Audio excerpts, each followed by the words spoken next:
Assalamualaikum warahmatullahi wabarakatuh. Perkenalkan, nama saya Samsuri Jalal Sabil dari kelas C8.24 dengan NPM 10124089. Di sini saya akan menjelaskan tentang perilaku biaya dalam akuntansi manajemen.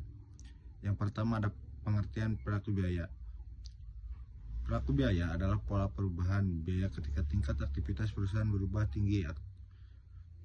Tingkat aktivitas dapat berubah jumlah unit yang diproduksi, jam kerja, mesin, atau volume penjualan. Dengan memahami perilaku biaya manajemen dapat memprediksi kebutuhan biaya di masa depan, menyusun anggaran secara lebih akurat, serta melakukan analisis laba dan pengendalian biaya.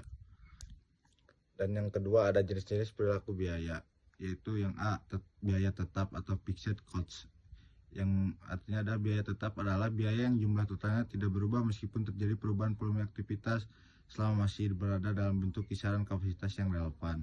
Contoh biaya tepat adalah sewa gedung, gaji manajer, produksi, dan penyusunan peralatan. Meskipun total biaya tetap tidak berubah, biaya tetap per unit akan menurun ketika produksi meningkat dan sebaliknya meningkat apabila produksi menurun. Yang kedua ada biaya variabel atau variable cost, yaitu biaya variabel adalah biaya yang berubah secara proporsional dengan perubahan volume aktivitas. Artinya semakin banyak unit diproduksi, semakin besar total biaya variabel. Contohnya adalah biaya bahan baku dan tenaga kerja langsung dibayar per unit, namun biaya variabel per unitnya umumnya tetap konstan meskipun volume produksi berubah.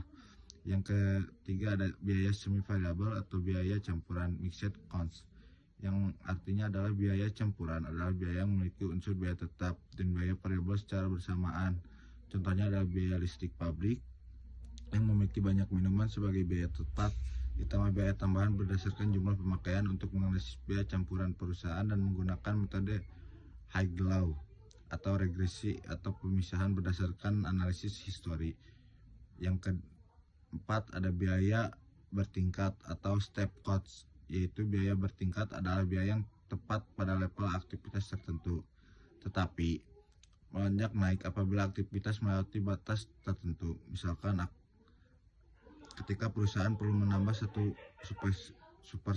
supervisor baru setelah produksi melebihi jumlah unit tertentu. Biaya bertingkat penting untuk diperhatikan dalam perencanaan kapasitas karena perubahan kecil pada aktivitas bisa menyebabkan kenaikan biaya yang signifikan. Segitu penjelasan saya tentang perilaku biaya dalam akuntansi manajemen. Sekian, wassalamualaikum warahmatullahi wabarakatuh.